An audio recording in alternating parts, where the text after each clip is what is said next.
गरीब की शादी। शशि की सौतेली माँ ने उसकी शादी की तो बड़े घर में, लेकिन पति कोई काम न करता। आप ससुर जी के साथ काम पर क्यों नहीं जाते? अब हाँ जाऊंगा, लेकिन कल से। आज जरा मैं दोस्तों के साथ घूमने जा रहा हूँ।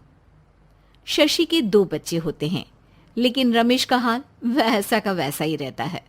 एक दिन, सुनिए ना, बच्चा रो रहा है, इसके दूध के लिए पैसे नहीं है। अरे तो पिताजी से ले लो ना। क्यों? अगर आप में कमाने की क्षमता नहीं थी तो शादी क्यों की? तभी घर आई बड़ी ननद बोल पड़ती है। आहा हा हा, तुम्हारी माँ को साफ साफ कह दिया था कि लड़का ना कमाता है ना कभी कमाएगा। हम 4 बहनें हैं इसका ख्याल रखने के लिए, और पिताजी का इतना सारा पैसा, तुम्हें किस चीज की कमी रखी है? लेकिन थोड़े ही सालों में तकदीर बदल जाती है।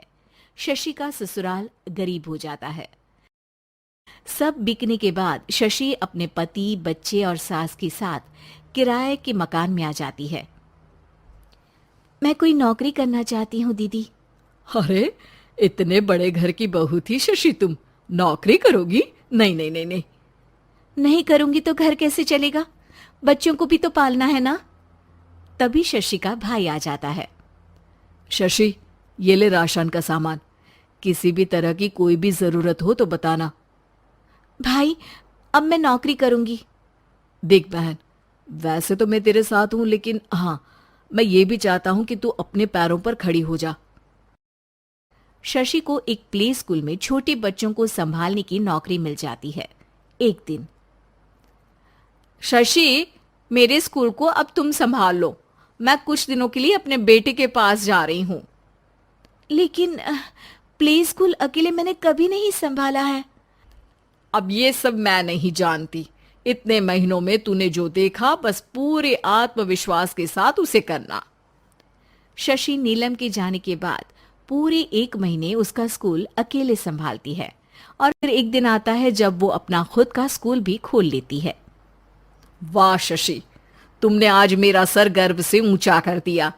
तुम्हारा यही आत्मविश्वास तुम्हें बहुत आगे ले जाएगा।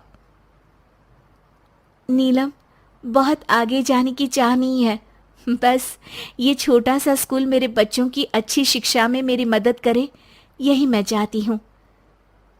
शशि थोड़े थोड़े पैसों से ही अपना परिवार पाल रही थी।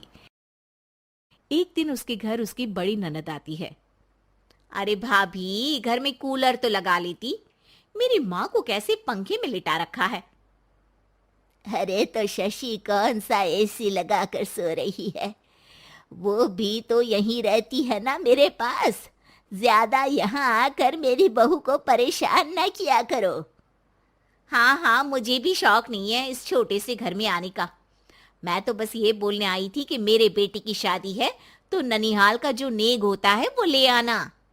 हाँ हाँ, जितना बनेगा कर देंगे, और ना हुआ ना तो वो भी नहीं करेंगे। तभी शशि बोल पड़ती है। अरे नहीं नहीं माँ जी, रीटा घर की बेटी है, उसके ससुराल वाले उससे शादी पर पूछेंगे कि मायके से क्या मिला। रीटा, तुम मुझे सामान की लिस्ट भेज देना, मैं पूरी कोशिश करूंगी कि तुम्हारी हर डिमांड को पूरा करे। अच्छा, मैं खाना लगाती हूँ। शशि ये बोलकर किचन में चली जाती है।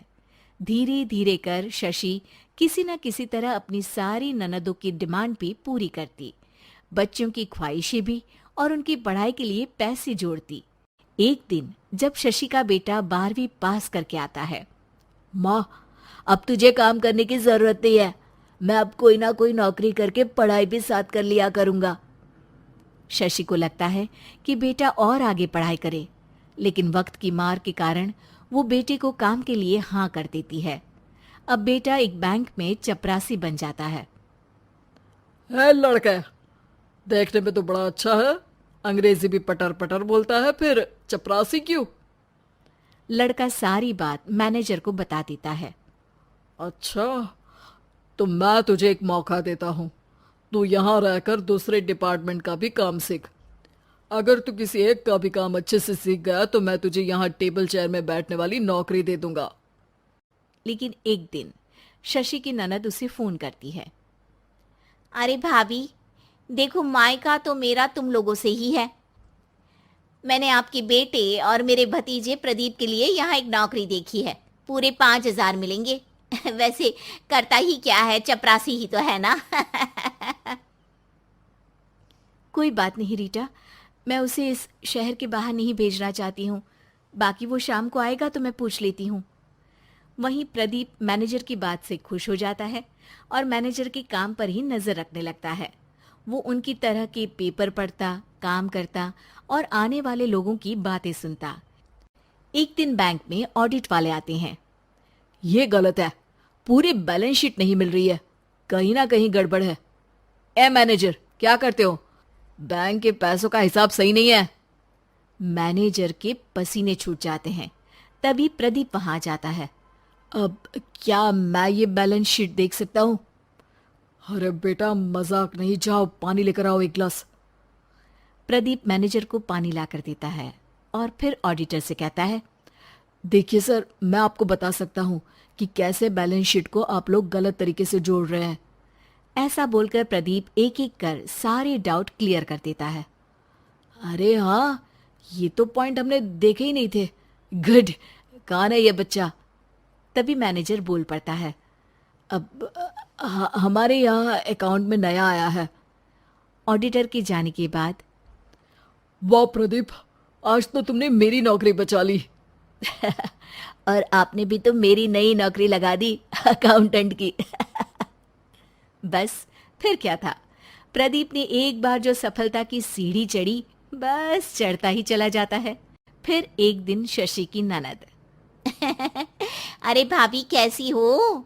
घर को तो बड़ा ही सुंदर चमका रखा है। अरे बेटी, कैसे आना हुआ? तू तो इस छोटे से घर में आना भी नहीं चाहती थी। कोई खास काम है क्या? अब हाँ, वो माँ, मेरा जो मजला बेटा है ना, वो अकाउंट से पढ़ाई कर रहा है, तो प्रदीप से बोलकर उसकी भी कहीं अच्छी नौकरी लगा दो ना। सास और शशि समझ जाते हैं कि कैसे पैसे आते ही लोगों के बात करने के तरीके से लेकर रिश्ते निभाने तक में बदलाव आ जाता है।